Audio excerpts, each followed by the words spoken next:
Soviet dream. Today, I was strolling through a marginal neighborhood in Riga. This neighborhood is mostly built up with two-story wooden houses, which are mostly in a deplorable condition. Many of these houses still have dry toilets, and usually they are shared by several apartments. But the funny thing is that next to such slums are not very cheap cars. The fact is that often the apartments in such buildings often belong to the municipality, which gives them to the poor who simply have nowhere to live. A person lives in terrible conditions, but sits in their car and feels less humiliated by life. And they are not afraid to leave a rather expensive car in the yard overnight in such a neighborhood. They wake up all night every now and then, jump out of bed, and look out the window to see if something has happened to their four-wheeled favorite. In principle, there is nothing special about it. All over the world, poor people try to cover their poverty with some expensive thing. But in the USSR, this reaction to poverty became hypertrophied. And then I remembered my childhood when the Soviet regime was in power.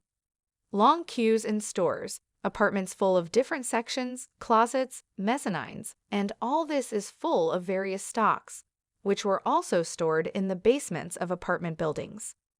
Sheds were also built in the yards of apartment buildings, again, to put their old things that can still be useful. And it is not clear why people in conditions of deficit put off delicacies, which they could hardly get until the holiday. And on this holiday, they invited guests, relatives, colleagues, friends, and even neighbors. And on these holidays, people ate a lot of unhealthy food all day long, suffered from upset stomachs afterwards, but considered this event sacred. People dressed up in specially bought ceremonial clothes for the holidays, and one had to deny oneself a lot of things for a few months to then just take and get gluttonous in front of people close to them, and let them do the same, give them a stomach ache. It was a kind of Vanity Fair. Then these people, when they met, would discuss who and whom they had treated with what at the feast, and often quarreled on this ground.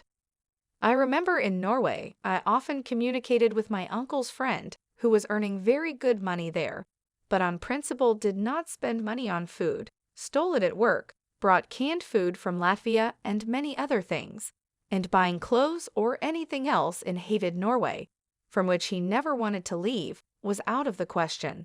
But then this Slovak decided to impress the Norwegians. While visiting his native Riga, he bought shorts, cap, t-shirt, and sandals in an expensive store, came back to Norway, and walked in the center of a small town on his day off. And he was furious after the walk, for the Norwegians had paid absolutely no attention to how he was dressed. Are these people, he asked, in the 80s, you get Adidas sneakers, you walk down the street, and everyone stares at them. How good it used to be, the Soviets say and roll their eyes dreamily. Yes, to get the deficit with a nightmarish overpayment, people made the right acquaintances, and to maintain these acquaintances, they invited these acquaintances to visit, fed them to the brim, flattered them, pleased them in every possible way, promised to steal something from their work for them if they needed it. I'll give you a spare hose for the washing machine, and you give me a spare hose for the vacuum cleaner, and it doesn't matter that I don't have a vacuum cleaner yet. In 3 paychecks, I'll buy it at a speculative price. What fun!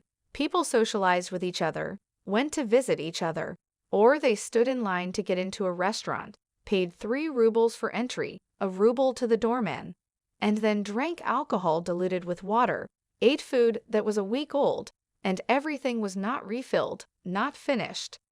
People keep telling me that there was something good under socialism. There was free medical care. But what kind of service was that? Without a bribe, no one wanted to treat anyone, and the bribe had to be given not even in money, but in scarce goods. And dentists treated even children's teeth without anesthesia, saying that a Soviet man should not be afraid of pain. Oh yes, the Soviet man was to pull off a world revolution, so what fear of pain could there be? And despite the pain, the dentist still had to bring the doctor a box of chocolates, or even a bottle of cognac, or some foreign thing. Then the anesthesia could appear from nowhere. It was about the same for practically all doctors. I'm not talking about the quality of this medicine. Silver fillings shake the imagination of European dentists when citizens of the collapsed USSR, who came there either to earn money or for life, come to them. But still, the most uncomfortable thing under socialism was the relationship with the right people. The thing is that these people, as a rule, did not name prices for their illegal services. My grandfather once wanted to buy a sofa, but there was no sofa in the store, so he had to give a bottle of ordinary vodka to his colleague to get him in touch with a person who knew the furniture store clerk, who also accepted the vodka, but hinted at the fact that a bottle of vodka for mediation would not be enough. I had to run to the stores and look for skurse cognac. I had to buy a couple more bottles for the seller, who did not need cognac enough. He also needed spare parts for a washing machine, which were produced by the factory where my grandfather worked. Well, and had to give some money in addition to finally buy a sofa at full cost, that is, 1.5 monthly wages of a repairman. But it was a successful variant, and there were times when a person gave vodka, cognac, various deficits to the right people, and they did not do anything or their actions did not bring results. You invited a needy man to your house, fed him, made him drunk, and then you ask him to organize something, and he says that he will think about it later in the uncertain future. And it's scary to invite him to the next holiday, or something may be needed, and he will not help. So we hoped that the home banquet would eventually bear fruit, and to stipulate something was somehow indecent. Well, how can a person say that I'll feed you, and you set me up with a salesman in an electrical store? No, it was unacceptable. Everyone tried to declare their unselfishness. I do good to you here and now, and you in the future want to help me help, and do not want and do not need. This was the model of behavior of the Soviet Union, from which they constantly retreated. And those who were more skillful in hypocrisy won in such situations. And the most important thing in the USSR was to have a car, which were very few in the country, and they were of terrible quality. They could be bought at sky-high prices, and only for people who had served the government in one way or another. My uncle was allowed to buy a car only because his parents were veterans of the plant. They had worked for 30 years at the same place. For some reason, changing jobs was forbidden in the country of victorious socialism. Of course, the Trinity, the shop foreman, the proforg, and the party leader were like a bar who treated the workers as serfs, as slaves who could be deprived of bonuses, increased norms, lowered rates. Accordingly, it was very bad if the oppressed worker suddenly took and left for another factory where he would be paid more.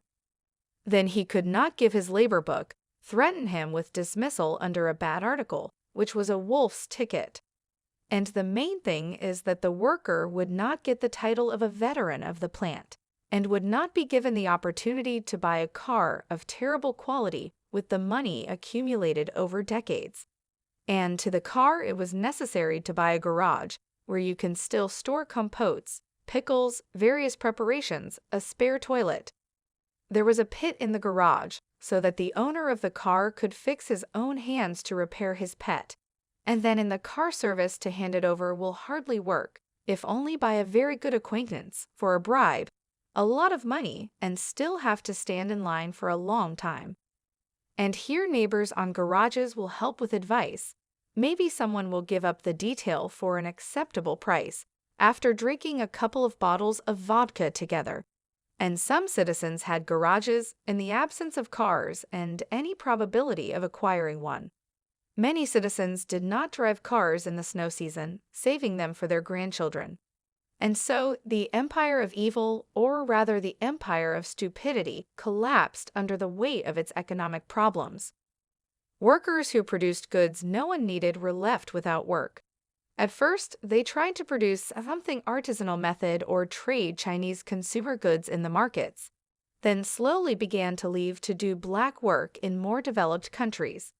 And some of them built mansions for the nouveau riche, or were lucky enough to be employed somewhere in the surviving enterprises. The necessary people gradually died out, If one could do something by acquaintance in the new conditions, it was to get a job. Everything else became not only available, but even imposed on the consumer. At first, people still went to diners, which opened a lot, and food and alcohol were cheap, although of terrible quality. But as time went on, more and more people began to leave. Unemployment became less and less, and therefore, getting a job through acquaintance lost its popularity. More and more people began to use the services of the state employment agency. Some of the eateries went bankrupt, while others became respectable. Everything has changed in the lives of people in the post-Soviet space, but the dream of owning a car by all means remained. In the 90s, many inhabitants of Khrushchevovsk, Stalinovsk, and Brezhnevovsk, mostly limitation workers and their descendants who had lost their jobs at factories, were unable to pay for comfortable apartments and were evicted from their dwellings. And they were added to these wooden two-story houses, which were slowly demolished during the Soviet era. And now these people, living in slums with dry toilets for 3 apartments, decide to buy used, once expensive cars, and pay for fuel, compulsory insurance, technical inspection, road tax, repairs. And all for what? To drive to work as a loader in a supermarket 2 kilometers from home. Of course, you can still once a month on a weekend to go with your family to the sea, 10 kilometers there and the same amount back, about half an hour faster than the train, but 3 times more expensive. And you ask these people why they need a car, and they answer that it is the dream of their life. And this dream comes from the USSR. And the descendants of these people inherit this nonsensical dream, which prevents them from eating normally, dressing normally, living in normal housing. And in general, the reason for their poverty is not that they earn too little, but that they are unable to spend their earnings wisely.